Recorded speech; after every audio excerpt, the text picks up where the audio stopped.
orang tua lupa ya. Oke, kita mulai hari ini ya. Activity based costing materinya, penyajinya adalah kelompok B.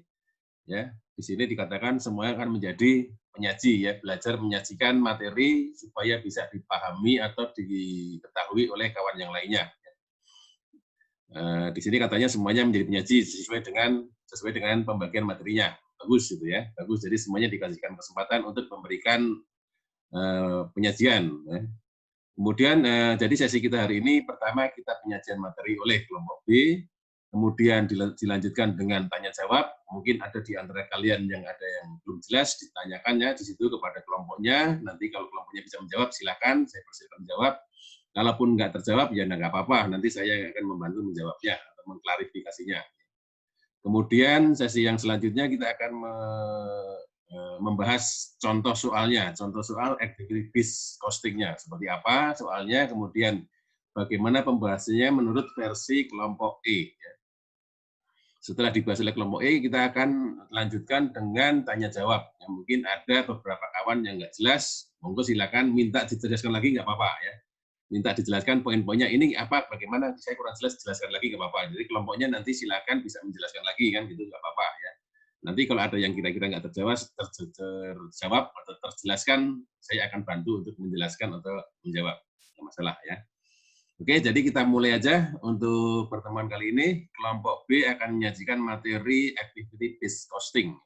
Silakan, waktunya saya serahkan kepada kelompok B. Siapa yang akan memimpin lead penyajian ini ya, menyajikan silakan.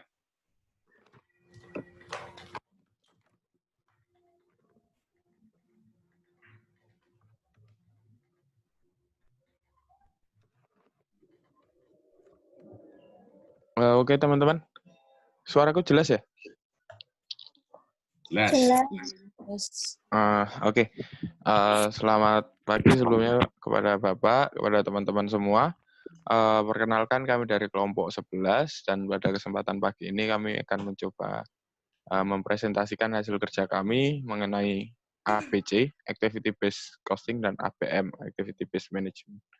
Sebelumnya perkenalkan dulu anggota dari kelompok 11, saya sendiri Fabrian Kamiano Pratama Lisjarko, kemudian ada Alivia Rahmi, ada Dava Ramadan, ada Hendri Dery, ada Ricky Yohanes, ada Sofi Windy, dan Widya Sri Lestari. Oke, mungkin kayak gitu aja perkenalannya. Langsung aja kita ke materi. Next, Dav. Jadi yang pertama, kita belajar tentang konsep ABC. Pak, izin suara saya masuk? Masuk ya, kedengaran. Yang lain kalau nggak kedengaran silakan komplain aja, intrup aja, mungkin kurang keras nggak apa-apa. Kalau saya sudah kedengaran. ABC atau Activity Based Costing didefinisikan sebagai suatu sistem perhitungan biaya di mana tempat penampungan biaya overhead yang jumlahnya lebih dari satu dialokasikan menggunakan dasar yang mencakup satu atau lebih faktor yang tidak berkaitan dengan volume. Kalau secara lebih gampangnya merupakan perhitungan biaya FOH yang dialokasikan berdasarkan aktivitas. Lanjut. Kemudian ada perbandingan traditional costing dan ABC system. Traditional costing itu dia hanya mengalokasikan biaya berdasarkan unit dan hanya dapat menelusuri biaya ke direct material dan indirect material. Kalau ABC system itu berdasarkan aktivitas, jadi dia bisa lebih menyeluruh. Ini bisa dibaca sendiri saja. Lanjut. Di dalam ABC itu ada driver atau pemicu, merupakan basis yang digunakan untuk mengalokasikan biaya overhead. Dibagi menjadi dua, resource driver dan activity driver. Resource driver adalah basis yang digunakan untuk mengalokasikan biaya dari suatu sumber daya ke berbagai aktivitas yang menggunakan sumber daya tersebut. Contohnya, jumlah pegawai dan luas bangunan. Kemudian activity driver adalah basis yang digunakan untuk mengalokasikan biaya dari suatu aktivitas ke produk, pelanggan, atau objek biaya final. Lanjut. Nah, ABC ini mengakui aktivitas, biaya aktivitas, dan pemicu aktivitas pada tingkatan agregasi yang berbeda dalam satu lingkungan produksi. Dari yang terendah ada tingkat unit, tingkat batch, tingkat produk, dan yang tertinggi tingkat pabrik. Kemudian, biaya tingkat unit adalah biaya yang bertambah seiring dengan kenaikan jumlah unit yang diproduksi, dapat dibebankan secara proporsional terhadap volume produksi. Dia murni bersifat variabel, namun biasanya diperlakukan sebagai biaya tidak langsung.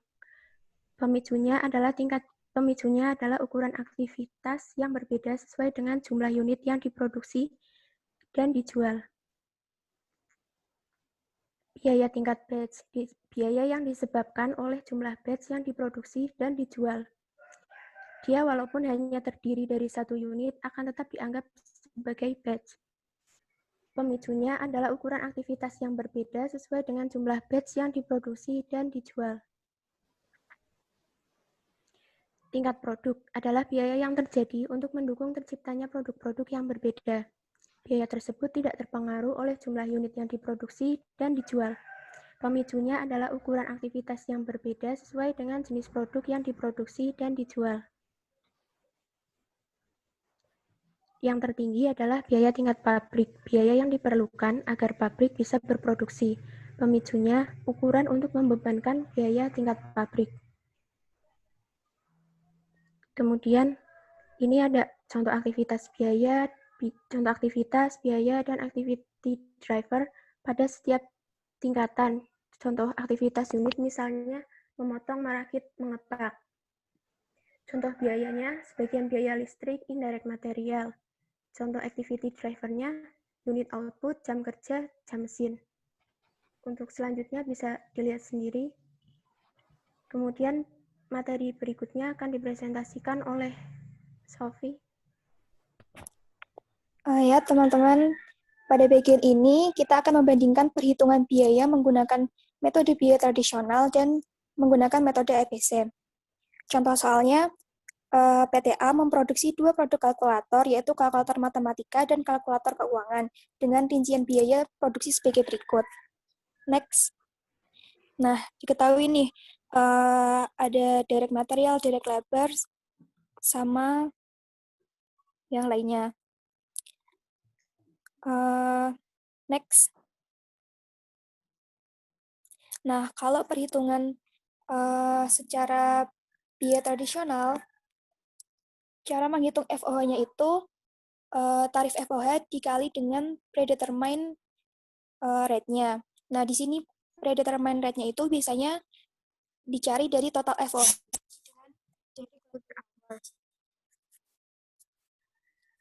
Nah, dari data soal yang tertera didapat total FOH sebesar 600.000 dibagi dengan direct labor hours-nya 2.500 ditambah 5.000, jadinya $80 per direct labor hours. Nah, kan udah diketahui tuh rate-nya. Nah,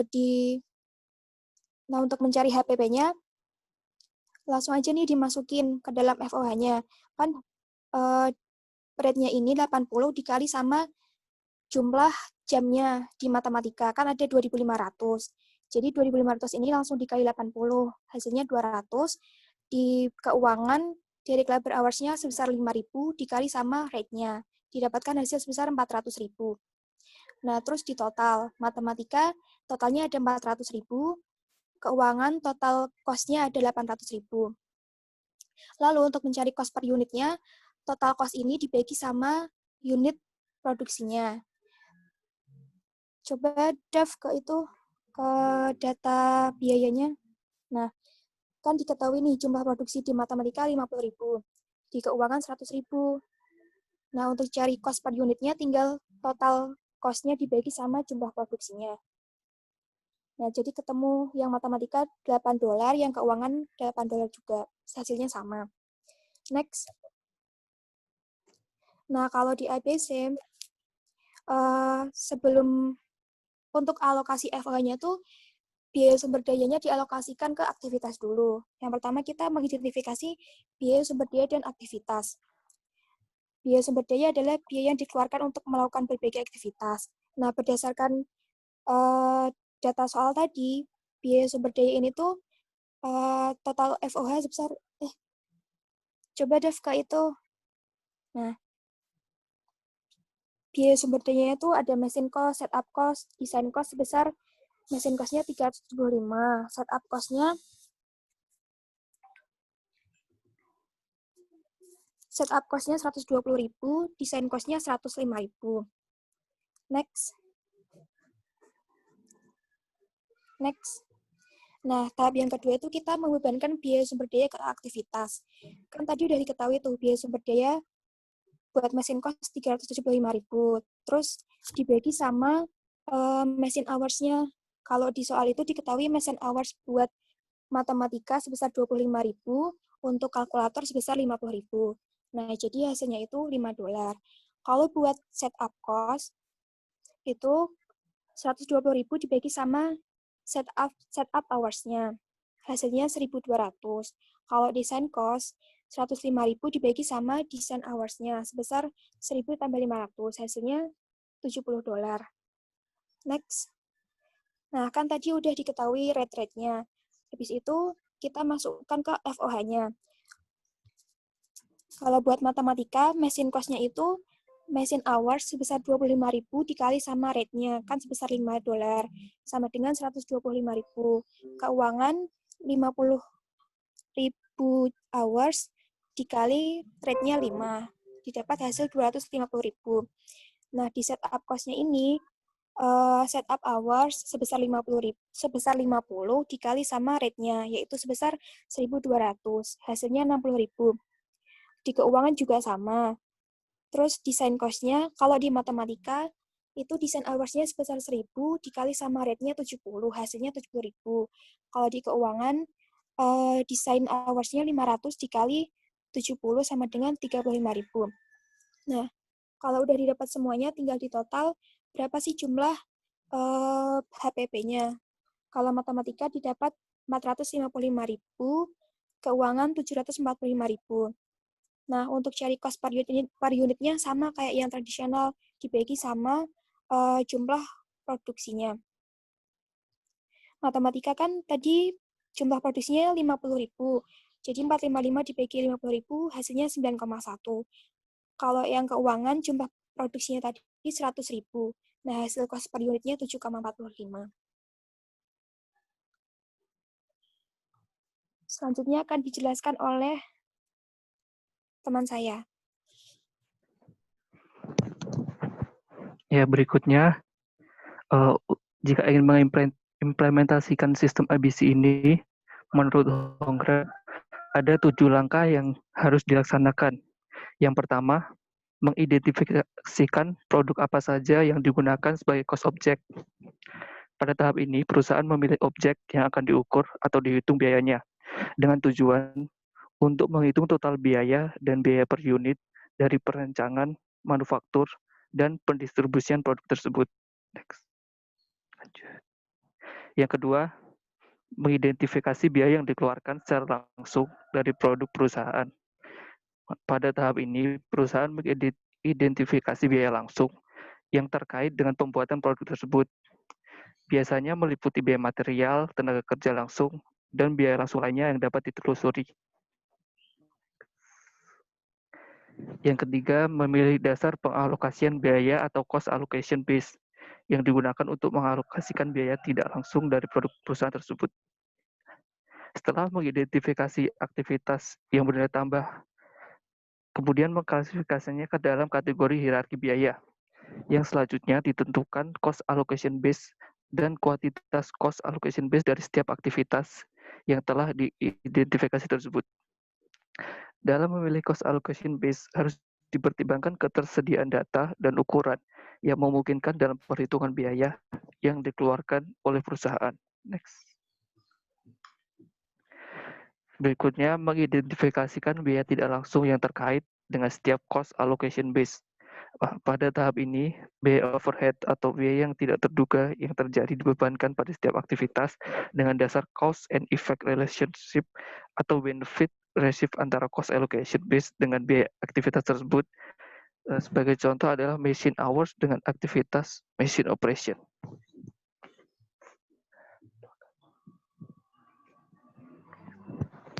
Berikutnya nomor 5, menghitung rate per unit dari setiap cost allocation base yang digunakan untuk mengalokasikan biaya tidak langsung ke produk perusahaan tersebut.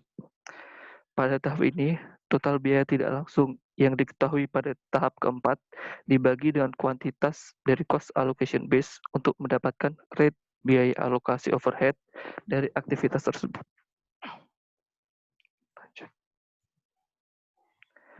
Yang keenam, menghitung biaya tidak langsung yang dialokasikan ke produk. Cost allocation rate yang didapat dari tahap sebelumnya dikalikan dengan total kuantitas cost allocation base yang digunakan untuk tiap aktivitas dari masing-masing produk perusahaan.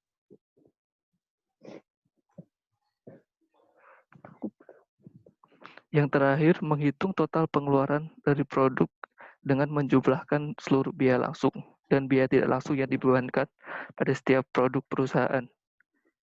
Tahap terakhir yang dilakukan adalah menjumlahkan seluruh biaya langsung yang meliputi direct material, direct manufacturing labor, dan lain sebagainya berkaitan dengan biaya tidak langsung yang telah dialokasikan ke masing-masing produk perusahaan dengan menggunakan sistem ABC.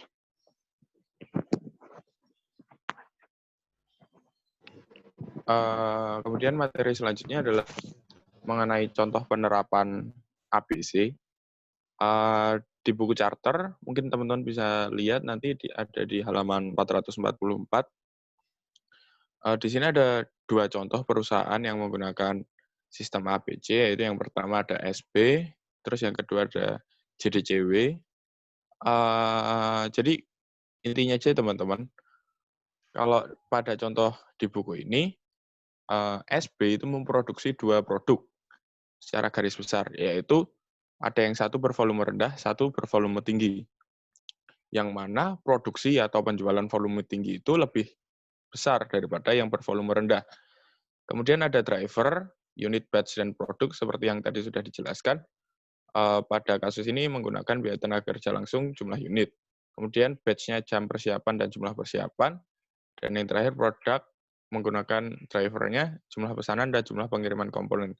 Jadi driver di sini adalah hal yang bakalan berpengaruh juga ya teman-teman terhadap penghitungan ABC. Nah, sebenarnya materi ini lebih ke menarik kesimpulan sih sebenarnya.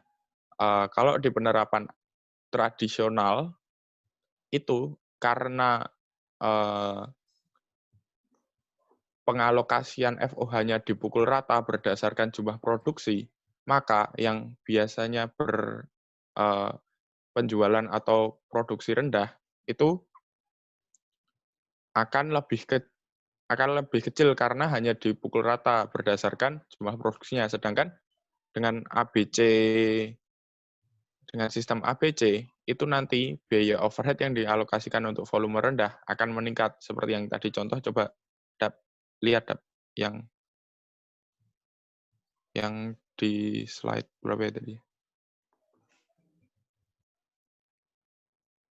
Slide 13. Nah, ini bisa dilihat ya teman-teman, untuk yang matematika kan produksinya 50.000, sedangkan yang keuangan 100.000. Nah, kemudian di situ ada cost per unitnya sama-sama 8. Pada kasus ini, jumlah produksi matematika lebih rendah. Kemudian lihat yang tabel ABC. Nah, sedangkan kalau kita menggunakan sistem ABC, yang produksi rendah tidak selalu, maksud saya, kita tidak memukul rata berdasarkan jumlah produksinya saja. Jadi, di sana cost per unit untuk matematika akan meningkat. Seperti itu, teman-teman. Kemudian ada contoh lain dari JDCW, namun secara garis besar juga sama. Kemudian materi selanjutnya akan dijelaskan oleh teman saya. Kemudian ada kelebihan dari sistem ABC ini. Yang pertama adalah pengukuran profitabilitas yang lebih baik. Sistem ABC menyajikan biaya produk yang lebih akurat dan informatif, mengarahkan pada pengukuran profitabilitas produk yang lebih akurat dan keputusan strategis yang diinformasikan dengan lebih baik tentang penetapan harga jual, lini produk, dan segmen pasar. Kemudian yang kedua, keputusan dan kendali yang lebih baik. Sistem ABC menyajikan pengukuran yang lebih akurat tentang biaya yang timbul karena dipicu oleh aktivitas, membantu manajemen untuk meningkatkan nilai produk dan nilai proses dengan membuat keputusan yang lebih baik tentang desain produk, mengendalikan biaya secara lebih baik, dan membantu pengembangan proyek-proyek yang meningkatkan nilai. Kemudian yang ketiga, informasi yang lebih baik untuk mengendalikan biaya kapasitas. Sistem ABC membantu manajer mengidentifikasi dan mengendalikan biaya kapasitas yang tidak terpakai dalam pengambilan keputusan bisnis. Kemudian yang terakhir, kemampuan sistem ABC untuk mengungkapkan aktivitas yang tidak memberikan nilai tambah atau non-value added activities bagi produk atau jasa yang dihasilkan. Untuk kekurangannya, yang pertama, implementasi dari sistem ABC ini belum dikenal dengan baik, sehingga persentase penolakan terhadap sistem ini cukup besar. Yang kedua, banyak dan sulitnya mendapat data yang dibutuhkan untuk menerapkan sistem ABC. Kemudian yang ketiga, masalah join cost yang dihadapi sistem konvensional juga tidak dapat teratasi dengan sistem ini. Kemudian yang terakhir, sistem ABC melaporkan biaya dengan cara pembebanan untuk suatu periode penuh dan tidak mempertimbangkan untuk mengamortisasi long-term payback expense. Contohnya dalam penelitian dan pengembangan, biaya pengembangan dan penelitian yang cukup besar untuk periode yang disingkatkan akan ditelusuri ke produk sehingga menyebabkan biaya produk yang terlalu besar. Kemudian akan dilanjutkan oleh teman saya. Cek. Saya akan menjelaskan tentang activity based management. Jadi secara inti, activity based management itu atau ABM adalah metode manajemen dalam membuat keputusan yang menggunakan informasi dari ABC untuk meningkatkan kepuasan pelanggan dan profitabilitas serta tidak mengurangi kualitas dari produk itu sendiri. Jadi ilustrasi dari buku Horngren itu seperti ini. Perusahaan A adalah penyuplai lampu mobil kepada perusahaan B. Lalu perusahaan B itu adalah pembeli tetapnya dari perusahaan A tersebut. Suatu ketika perusahaan B, manajer perusahaan B itu bilang kalau dia mendapatkan supplier lain yang lebih murah. Untuk mengambil keputusan yang lebih baik, perusahaan A melakukan langkah activity based management. Sumbernya berasal dari activity based cost. Jadi perusahaan A dapat melakukan peran activity based management melalui 3 peran, yaitu lanjut. Yang pertama, penerapan harga dan keputusan produk campuran, yaitu melalui informasi yang disediakan activity based costing. Activity based management bisa bertindak untuk menurunkan harga jual dan tanpa mengurangi daya saing. Jadi perusahaan A tetap menyuplai ke perusahaan B tanpa harus kehilangan pelanggan tetapnya. Kemudian next. Kemudian ada pengurang biaya, maksudnya itu sistem dari ABM itu dapat berfokus pada bagaimana dan di mana untuk mengurangi biaya, seperti mengurangi persebaran distribusi tenaga kerja, terus ada sewa gudang, yang tujuannya itu mengurangi biaya tanpa mengurangi kualitas dan tanpa menghambat dari layanan pelanggan itu sendiri. Dan yang terakhir dari peran dari ABM ini, keputusan desain. Kan tadi perusahaan A tersebut memproduksi lampu mobil. Nah, dari situ bisa biaya dikurangi dengan keputusan desain. Maksudnya adalah membantu manajer untuk menilai dampak dari produk sekarang dari proses desain pada aktivitasnya. Contoh, keputusan dalam desain mengurangi kompleksitas dari desain baru. Jadi, desain yang baru biayanya dapat dikurangi dengan cara mengurangi kompleksitasnya. Jadi, desainnya lebih sederhana. Jadi, desain yang lebih sederhana itu berpengaruh kepada material, tenaga kerja, setup mesin, operasi mesin, dan pembersihan percetakan serta pemeliharaan karena desain yang lebih sederhana mengurangi bahan scrap, ya ada hubungannya dengan materi sebelumnya, dan waktu kalibrasi mesin jadi tidak termakan lebih banyak. Oke, cukup sekian dari activity based management. Ya, terima kasih. Lanjut ya, monggo silakan lanjut. Sudah Pak, seperti itu Oh, aja. sudah. Terima kasih. Ya, terima Mohon kasih maaf atas bila penyajiannya ya. Terima kasih atas penyajiannya dari kelompok ini ya. Semuanya sudah berpartisipasi aktif menyajikan ya. Ya, setelah disajikan ini bagaimana? Ada yang mau bertanya atau ada beberapa yang perlu dijelaskan atau diklarifikasi, dijelaskan kembali? Mau silakan. Dibuka kesempatan untuk menanyakan poin-poin yang dirasa belum jelas.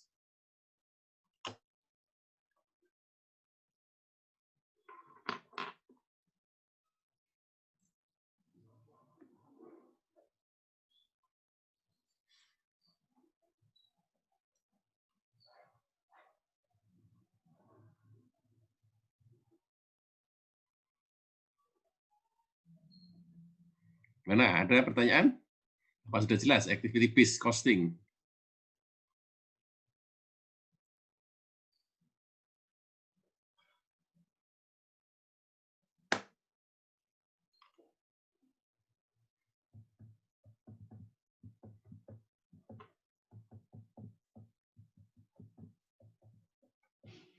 Mana? Sudah jelas? Atau coba kita lihat lagi slide-nya satu persatu, Mas Dafa. Ditayangkan lagi, Mas. Satu persatu dari awal.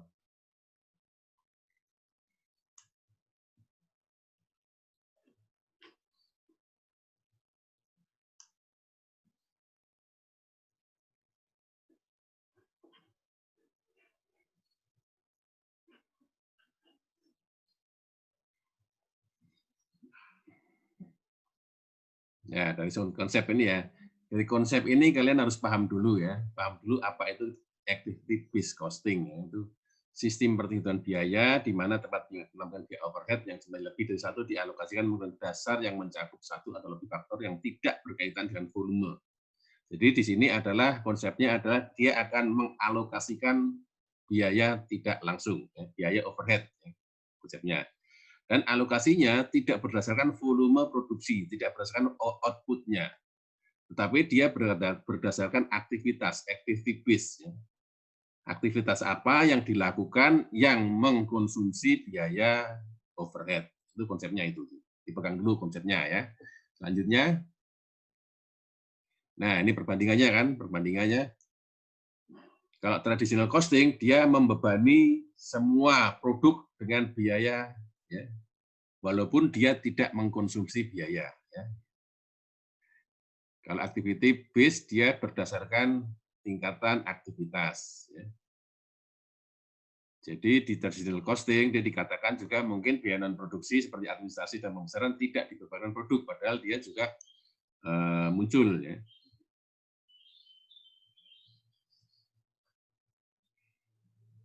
Ya, ini lanjutnya aja ini sama sebenarnya. Ya. Ini perbandingannya nanti monggo silakan dibaca. Kalau ada yang nggak jelas ditanyakan. Lanjutnya Mas slide-nya. Ya, driver. Ya. Karena kita mengacu kepada dasar alokasi aktivitas, ya, maka harus ada driver atau pemicu. Pemicu sumber daya ini akan dialokasikan berapa dan kemana. Ada resource driver, ya, dasar yang digunakan untuk mengalokasikan biaya dari sumber daya ke berbagai aktivitas. Ya. Jadi ada satu biaya overhead. Ya. Biaya overhead kan total ini. Ya. Total ini harus dialokasikan ke aktivitas-aktivitas dulu. Ya. Ada drivernya, ya. Ke aktivitas mana dia harus dialokasikan. Ya. Kemudian dari aktivitas, dari situ bisa ketemu aktivitas ini punya biaya sekian, kemudian biaya di aktivitas ini akan dialokasikan ke produk atau ke objek biaya finalnya. Ya. Ada activity drivernya. Ya. Kemudian untuk aktivitas ini ada tingkatan agregasinya. Ya. Bertingkat, ada tingkatan overhead untuk tingkat unit. Ya. Tingkat unit dari satu output, satu objek biaya final, kan itu satu output, satu produk. Ya. Kemudian agregasi kedua adalah tingkat batch, ya. Aktivitas tingkat batch, jadi tingkat beberapa unit ya, diproduksi bersama dalam satu batch. Ya. Itu, ya. Kemudian tingkatan agregasi ketiga adalah produk, ya. Jenis produknya. Ya. Jadi satu jenis produk mungkin terdiri dari beberapa batch, ya. Satu batch terdiri dari beberapa unit, ya, gitu. Kemudian agregasi terakhir adalah tingkat pabrik. Ya. Ada biaya overhead yang tingkatannya untuk tingkatan pabrik, ya, tidak ke produk, batch atau unit. Lanjutnya lagi, ini kalau ada yang nggak jelas langsung ditanya lah ya. Ya. Ini ada biaya tingkat unit, ya. Biaya tingkat unit, ada driver tingkat unit, kan gitu ya. Biaya yang bertambah seiring dengan kenaikan jumlah unit. Ya. Unitnya bertambah, biayanya bertambah. Unitnya bertambah, biaya bertambah. Ya, kemudian aktivitasnya, drivernya ya di tingkat unit. Lanjut sama kan biaya tingkat batch, pemicu tingkat batch, biaya tingkat produk, ya. Ada pemicu tingkat produk dan biaya tingkat pabrik, pemicu tingkat pabrik. Ya, itu sama, ya. Cuma dia agregasinya lain, ya. Konsepnya sama tapi agregasinya lain, ya. Ini contoh-contohnya ya bisa ngerti sendiri ya. Unit, ya. Untuk tingkat unit aktivitasnya contohnya memotong bahan baku menjadi potongan-potongan yang akan dirakit, gitu kan. Nah, batch-nya ya, untuk memotong ini ada satu batch, satu jadwal, katakanlah 1 hari jadwal ini kan, atau setengah hari jadwal. Kalau untuk tingkat produknya berarti desainnya mau membuat apa ini outputnya. Kalau tingkat pabrik ya mungkin listriknya, penerangannya kan gitu, sama 1 hari itu. Ya. Ya, lanjut lagi, ini contohnya bisa dibaca sendiri.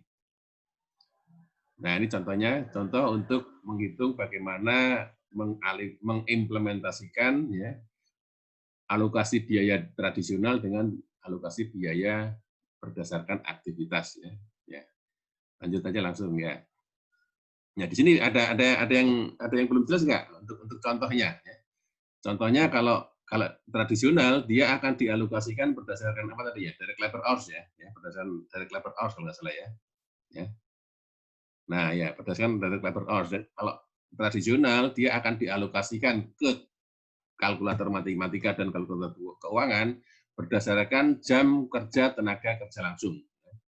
Jadi total FUH dibagi direct labor hours, itulah tarif FUH yang akan dibebankan ke masing-masing output.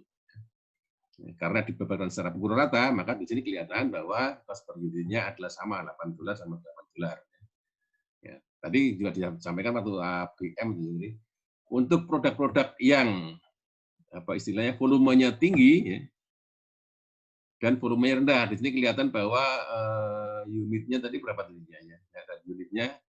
Unitnya matematika dia ada 50.000, keuangan 100.000. Ya. Berarti kan unit produksi di matematika lebih kecil daripada unit produksi di keuangan. Ya.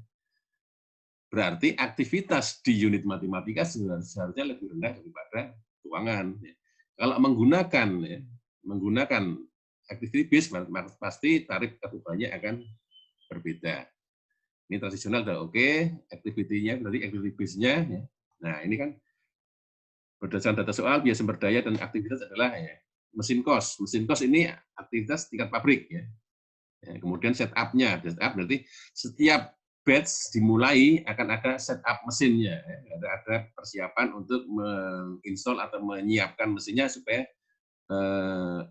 siap untuk berproduksi dalam satu batch. Kemudian desainnya berarti desain itu tingkat produk. Ya. Dia akan mendesain kalkulator keuangan dan dia akan mendesain kalkulator matematika, ya. Jadi tingkat produk, ya. Kita kelihatan kan, tingkat produk, tingkat pabrik, tingkat batch. Kemudian tahap kedua, ya, membagikan semua biaya sumber daya ke aktivitas, ya. Jadi dibebankan ke aktivitasnya.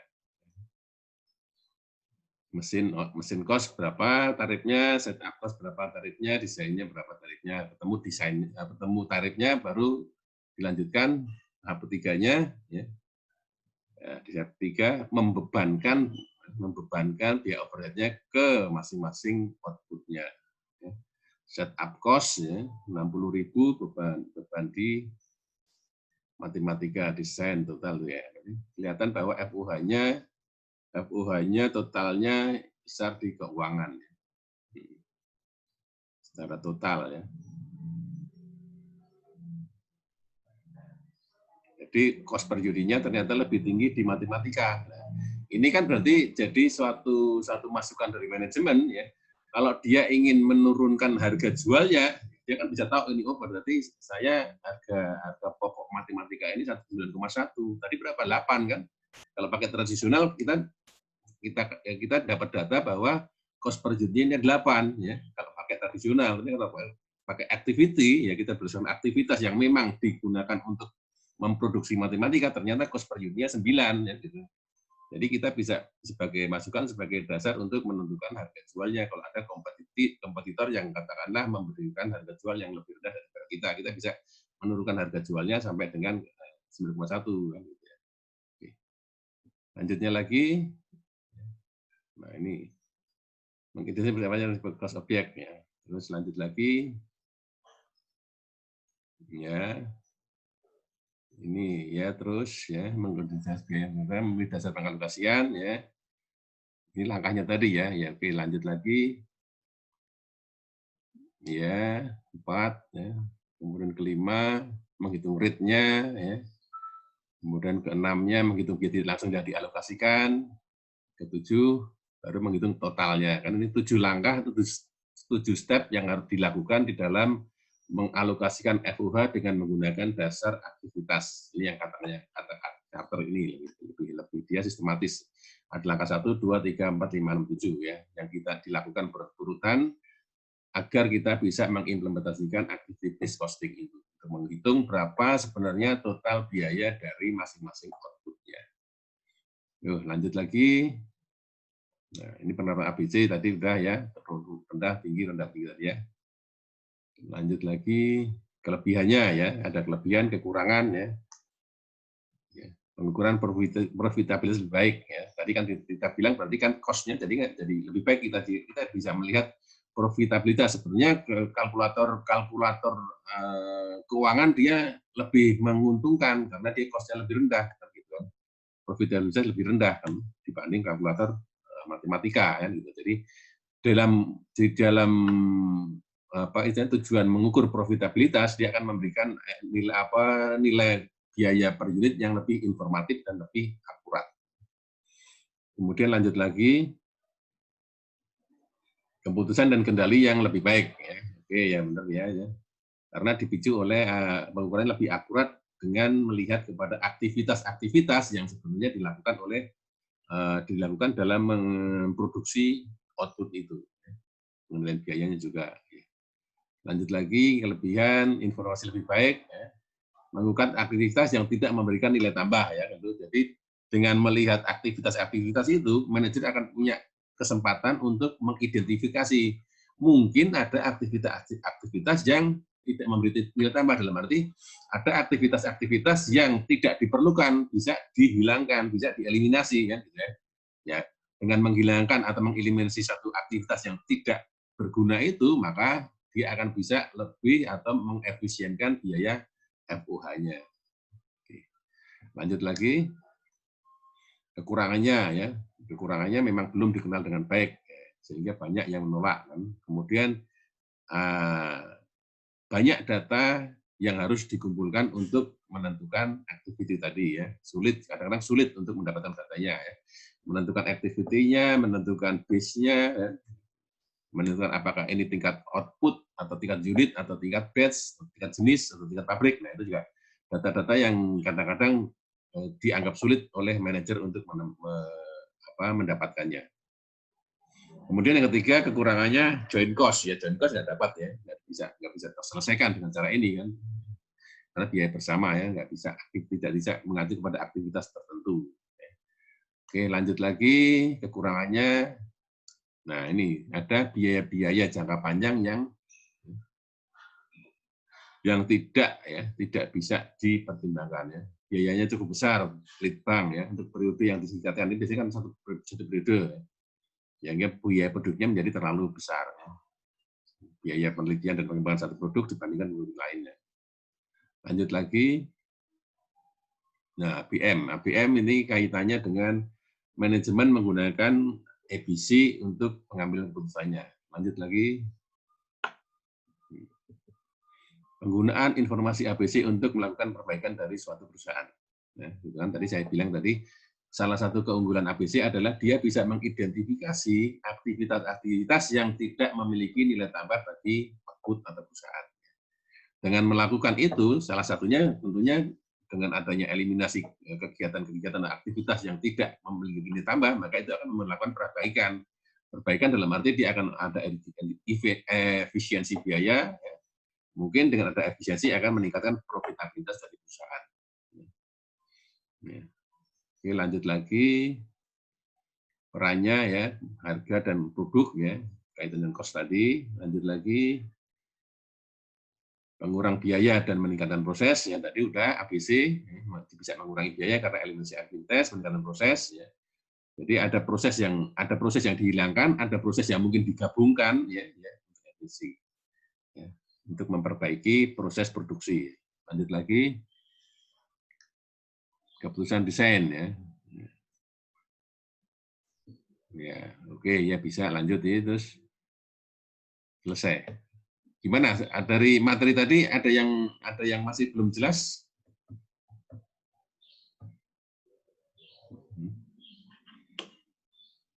Nah, terima kasih Mas Dava atas ininya ya, atas ininya apa slide-nya. Saya punya slide hampir sama ya.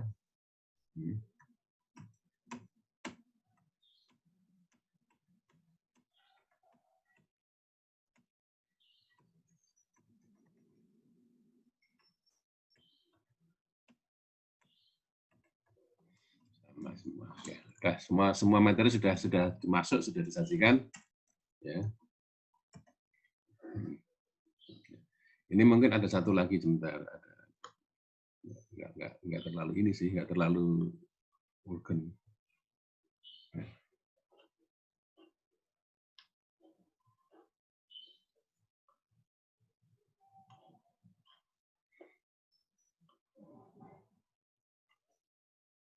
Udah kelihatan slide saya belum? Sudah, Pak. Sudah, Pak. Nah, ya. Ini saya mau nyontohin aja, ini tadi ada istilah lagi yang overcosting dan undercosting. Ini saya contohkan ya, ini masalah costing ya. Ini ada 4 orang katanya namanya Emma, James, Jessica, sama Matthew. 4 orang ini sepakat untuk katakanlah makan bersama, dinner bersama. Ya. Di dinner itu dia akan makan appetizer ya, kemudian menu utamanya, kemudian dia makan dessertnya, makan penutupnya. Nah, di dalam memakan itu, mengkonsumsi itu ya, Emma katakanlah dia tidak makan appetizer, dia tidak makan ini ya, dia cuma makan main menunya ya, dan ininya, main menu dan dessertnya, sehingga kalau misalkan apa yang dimakan itu dia dinilai dengan US dollar atau rupiahnya, dia cuma memakan 15 ya. Sedangkan James dia memakan appetizer, main menunya dinilainya 20, dessertnya 14, sehingga kalau dinilai dengan uang dia nilainya 42. Demikian juga dengan Jessica 27, Matthew 24. Sekarang pada saat awal mereka sepakat untuk melakukan dinner itu, mereka bersepakat bahwa semua total biayanya ini akan ditanggung bersama ya, secara sama ya, berempat dibagi 4 ya.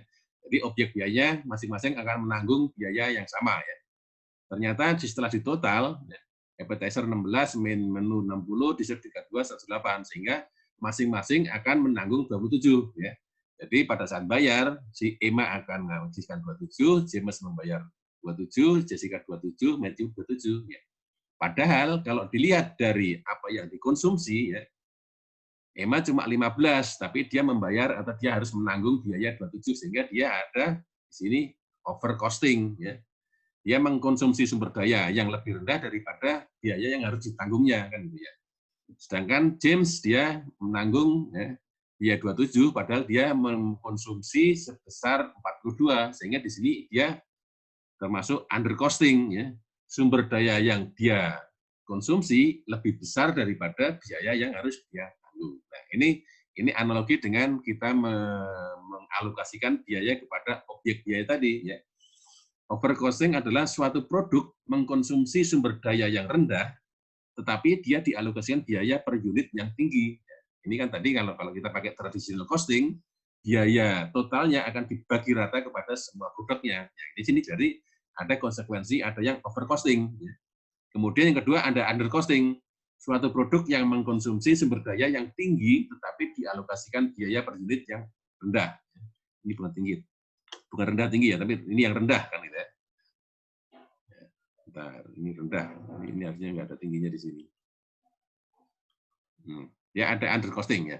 Ya inilah konsekuensi dari penggunaan alokasi biaya overhead secara tradisional, secara rata ya, secara pukul rata. Ya. Ada produk-produk yang overcosting dan ada produk-produk yang undercosting, sehingga ada distorsi di dalam pembebanan biaya, distorsi dalam harga biaya per unitnya. Biaya per unitnya ada yang overcosting dan ada yang undercosting. Gitu. Bisa ditangkap ya? Itu yang saya tambahkan lagi. Kalau yang lainnya sudah sama ya, sama dengan sudah semua materinya sudah masuk ke sini. Ya. Saya belum upload materi ini, tetapi semuanya sudah sama. Cuma contoh soalnya mungkin agak lain ya, tapi materinya sama. Ya. Perhitungannya ya ini 7 langkah tadi ya, 7 langkah perbandingannya. Ya, perbandingannya, tujuannya apa ya. Nah, ini 4 cara mengelola, mengurangi aktivitas atau eliminasi aktivitas atau mengseleksi aktivitas ya, atau berbagi aktivitas. Ini salah satu manfaat dan bagaimana kita bisa memanfaatkan hasil dari APC. Keunggulan dan kelemahan ya ada tadi juga. Ya, itu kemudian ABM yang udah.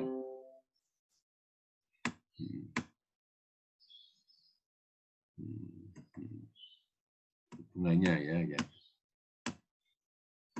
Ya, oke. Jadi ABC sebenarnya tidak di sini dicontohkan juga. ABC tidak hanya diimplementasikan di alokasi sumber daya, tapi juga di fungsi yang lain. Ini contohnya di aktivitas pemasaran. Ya. Oke, sampai situ ya. Ada pertanyaan? Nanti slide-nya saya posting di ini aja di GCR. Kemudian termasuk video YouTube-nya nanti saya posting di situ. Beberapa memang belum selesai, belum final. Nanti saya posting di YouTube. Kalian bisa dengarkan, bisa cermati. Ya. Mungkin ada yang bisa menambah pemahaman, pengetahuan setelah itu.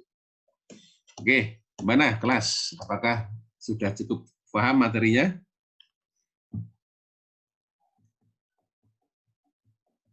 Insya Allah. Insya Allah ya.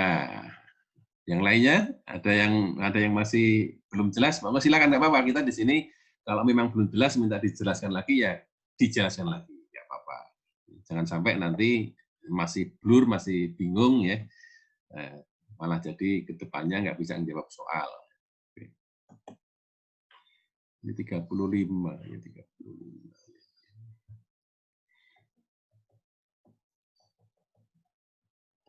Oke, ada pertanyaan? Kalau nggak ada, coba kita lihat penyajian atau pembahasan soalnya. Contoh soalnya seperti apa, dibahasnya bagaimana dengan menggunakan ABCD tadi. Gimana?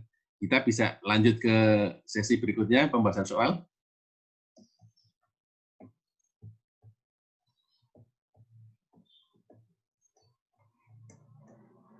Bisa, Pak.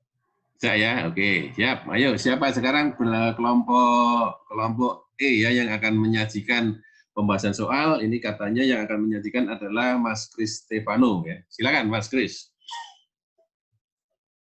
Iya Pak, monggo. Izin share screen Pak. Yo silakan.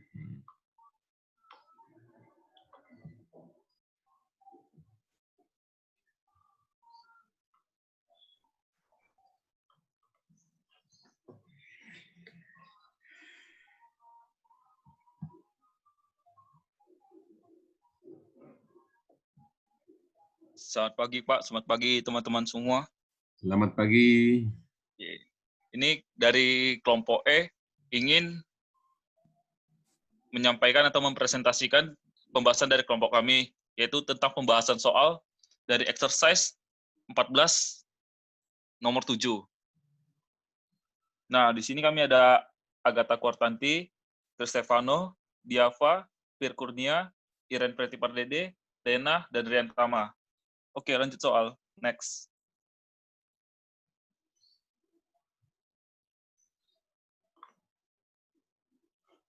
Tam, lanjut Tam.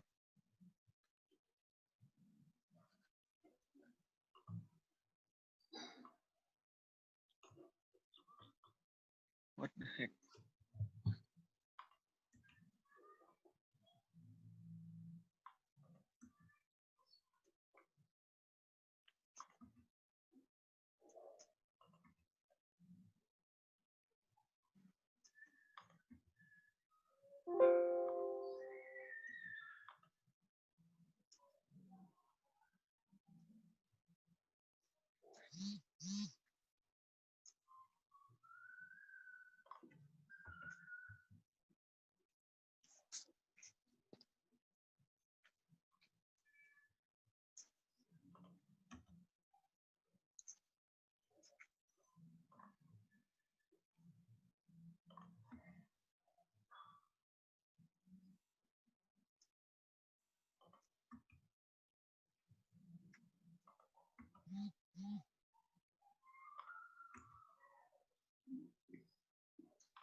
Sepertinya ada masalah Pak tentang penampilan slide-nya. Di tempat saya masih slide 1 Pak. Oh gitu ya. Iya. Di close dulu, coba terus di share lagi Mas Kris. Di close dulu. Iya, Pak. Yang bener, Pak. screen, Pak.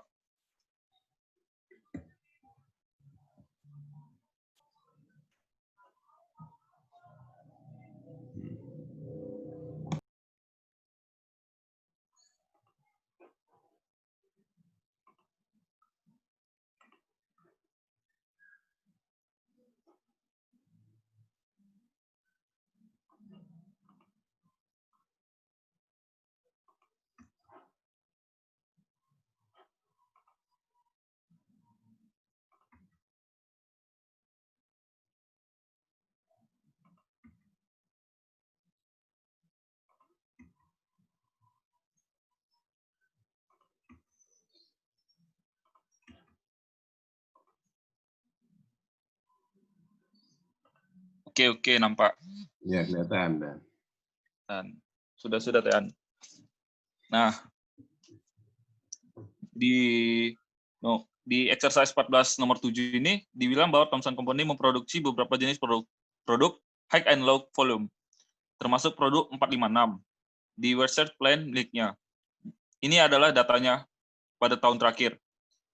Terdapat bahwa unit level overhead-nya totalnya itu 200.000, batch level overhead 300.000, product level overhead 500.000, plan level overhead 400.000, dan total overhead-nya itu sebesar $1.400.000.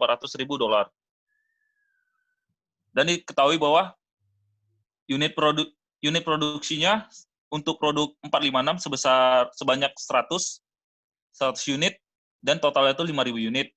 Dari direct labor per jamnya itu ada biaya hours-nya itu 200 jam, dan totalnya itu 20.000 jam.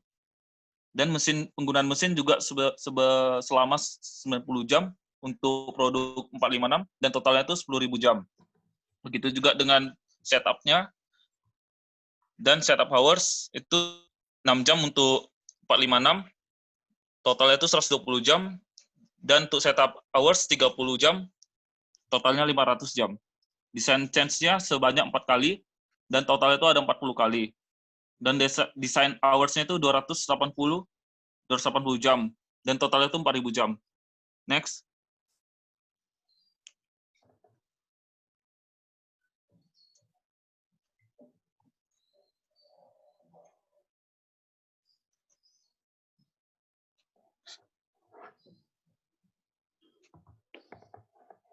Kelihatan belum teman-teman?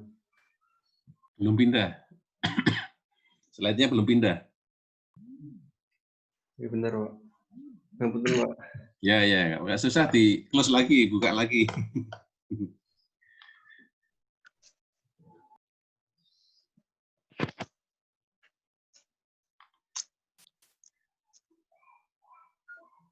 Mohon izin nge-close bentar, Pak. Ya, silakan.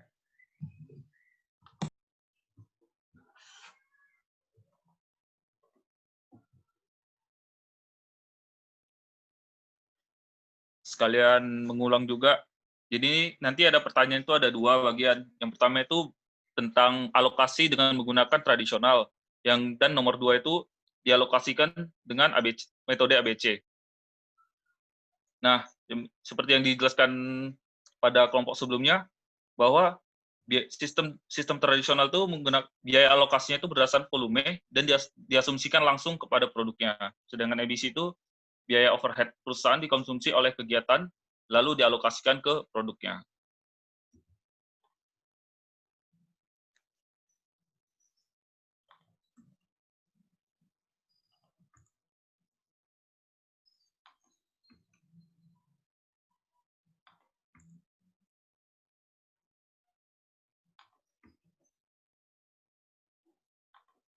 Nah, ini yang nomor 1. Nomor 1 itu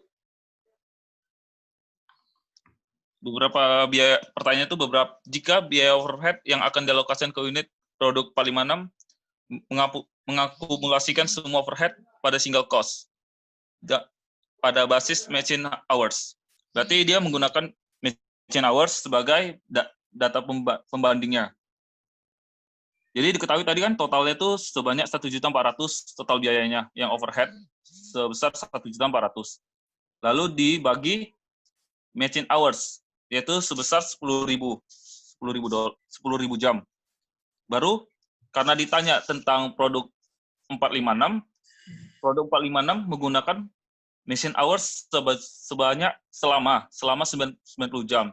Jadi itu secara matematika dibuat 1.400.000 dibagi 10.000 lalu dikali 90 dan totalnya dan diketahui bahwa sebesar $12.600. Nah, dari biaya overhead per unit produk 456 akan kita cari biaya per unitnya.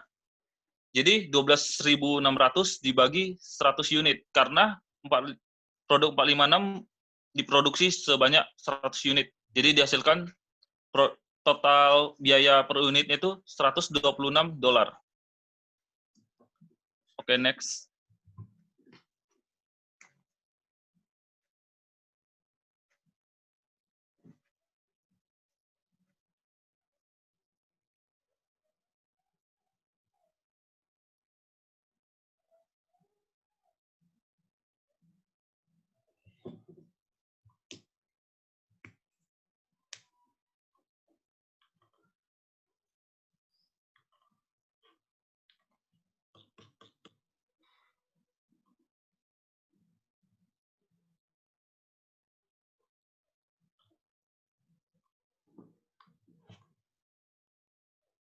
Nah, selanjutnya ini nomor 2 ini menggunakan metode ABC dengan setup sebagai penentu batch level overhead, design hours sebagai penentu product level overhead, dan machine hours sebagai penentu unit dan line level overhead. Beberapa biaya overhead yang akan dialokasikan untuk unit 456 sebagai berikut.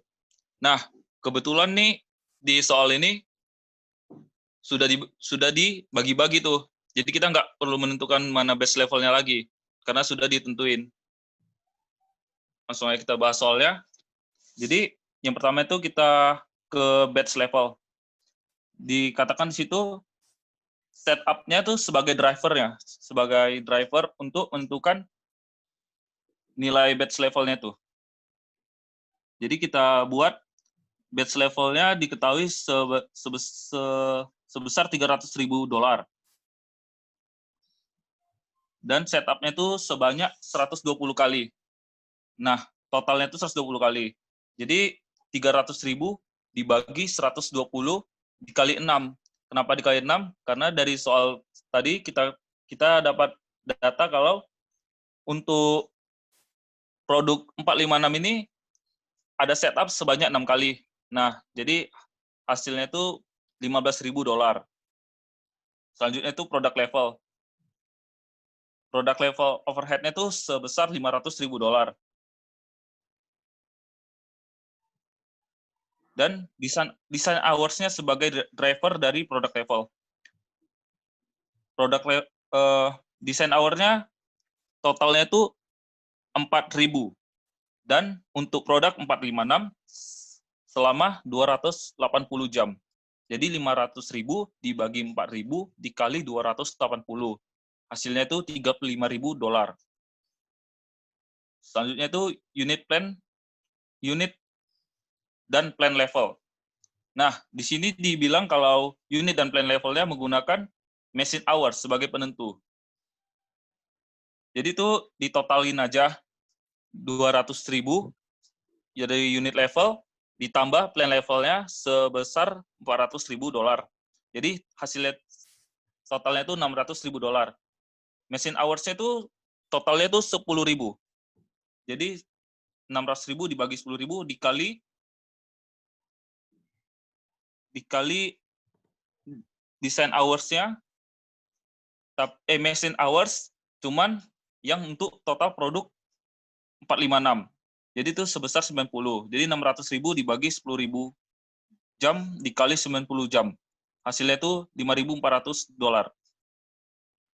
Dari biaya-biaya tadi yang kita cari, kita tuh dapat hasil bahwa batch levelnya $15.000, produk levelnya $35.000, unit dan plan levelnya tuh sebesar $5.400.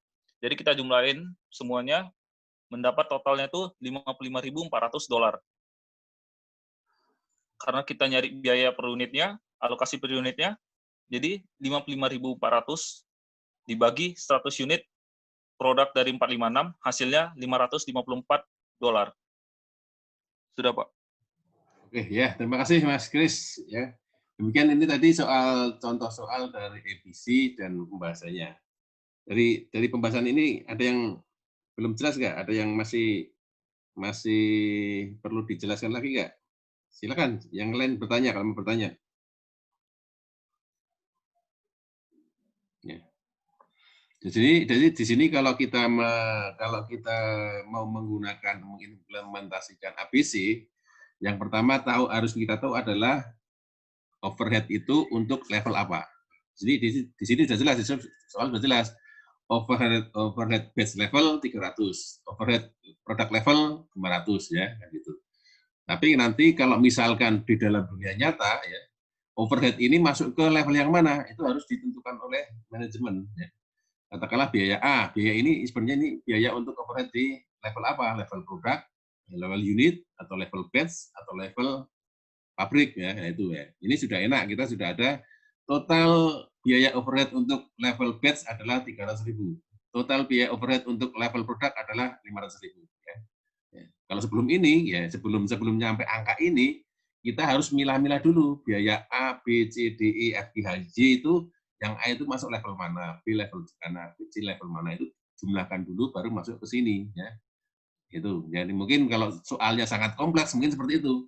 Ada biaya A, katakanlah biaya setup, biaya desain, biaya apa lagi. Nah itu kalian harus menentukan dulu ini masuk level mana dulu ya.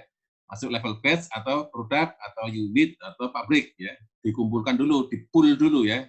Masuk pool dulu, pool overhead level yang mana ya. Ketemu angka 300.000 dan 500.000 ya.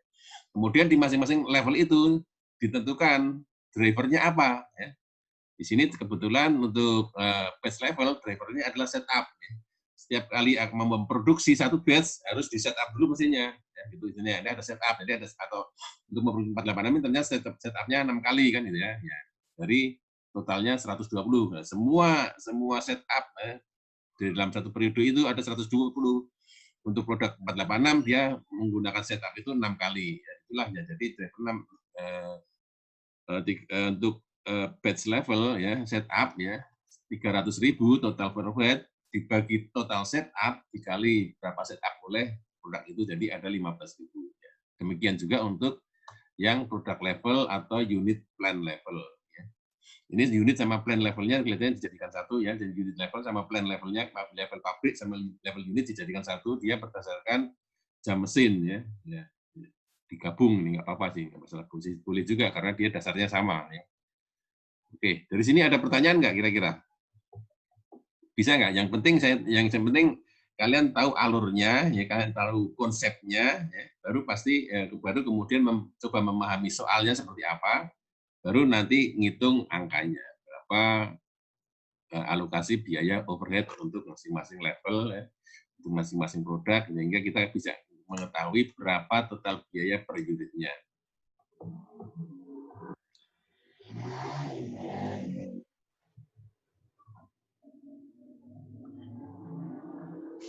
Oke, ada pertanyaan atau ada komentar? Ya. Kalian pahami dulu, cermati dulu. Saya sambil ngisi absen di portal pesan dulu ya.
Oke, jadi sementara ini kita tutup dulu. Terima kasih semuanya sudah hadir di dalam pertemuan kuliah melalui Zoom ini. Kita tetap langsung kontak, tetap langsung komunikasi, kontak atau pertanyaan, diskusi di Google Classroom. Oke, terima kasih semuanya. Selamat siang, ya. Sampai ketemu lagi. Wassalamualaikum warahmatullahi wabarakatuh. Waalaikumsalam Terima kasih, warahmatullahi wabarakatuh. Terima kasih, Pak. Ya. Terima kasih, Pak.